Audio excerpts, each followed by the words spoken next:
ఇప్పుడే అందిన వార్త, లక్కీ ఛాన్స్ ఇచ్చినటువంటి సీఎం రేవంత్ రెడ్డి ఈ ముగ్గురికి మంత్రిగా పక్కానట.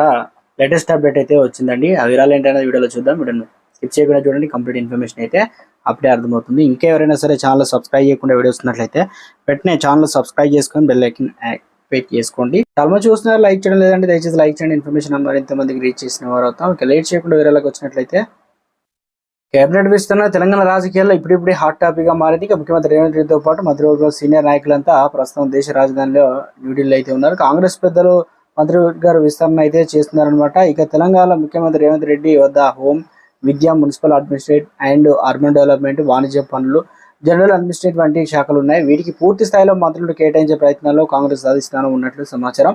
అలాగే కొందరు మంత్రుల శాఖలు మార్చే అవకాశాలు ఉన్నట్లు తెలుస్తుంది. ముఖ్యంగా హోంశాఖ ఎవరికి ఇస్తారన్నది ఆసక్తికరంగా మారింది. కీలకమైనటువంటి ఈ శాఖపై పట్టు కోల్పోకుండా సీఎం రేవంత్ జాగ్రత్త పడుతున్నట్లు తెలుస్తుంది. అందులో భాగంగానే తన సన్నిహితులకు ఈ పదవి దక్కేలా ఆయన పావులు కదులుతున్నట్టు పొలిటికల్ టాక్. ఇదే నిజమైతే అత్యంత సన్నిహితురాలు సీతక్కకు ఆ పదవి దక్కవచ్చు. ఇప్పటికే ఆమె రేవంత్ క్యాబినెట్ లో ఉన్నారు కాబట్టి ప్రమోషన్ ఇచ్చి హోంమంత్రి చేస్తారన్నది టాక్. మరోవైపు కాంగ్రెస్ సీనియర్లు సైతం హోంమంత్రి పదవిపై కన్నేశారు. కోమటిరెడ్డి వెంకటరెడ్డి, పొంగులేటి శ్రీనివాసరెడ్డి వంటి వారు కూడా హోంమంత్రి పదవి ఆశిస్తున్నారు. అలాగే మరికొందరు ఎమ్మెల్యేలు సైతం మంత్రివర్గంలో చోట ఆశతో ఉన్నారు. వారిలో ఎవరికైనా ఈ హోంమంత్రి పదవి దక్కినా ఆశ్చర్యపోవాల్సిన లేదంటున్నారు.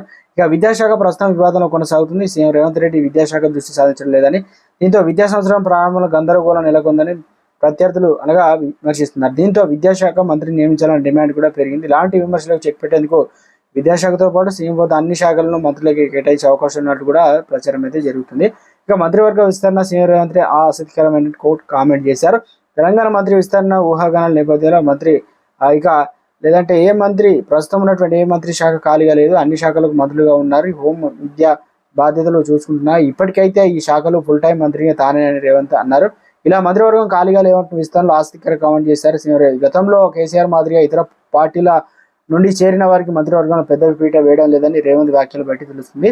ఇక కాంగ్రెస్ బీఫారం గెలిచిన వారికి మంత్రివర్గంలో విస్తరణ అవకాశం ఉంటుందని, దీంతో ఇతర పార్టీలో చేరిన పోచారం శ్రీనివాసరెడ్డి, కడియం శ్రీహరి, దానం నాగేంద్ర వంటి పేర్లు కొత్త మంత్రుల లిస్టులో లేనట్లని స్పష్టమవుతుంది.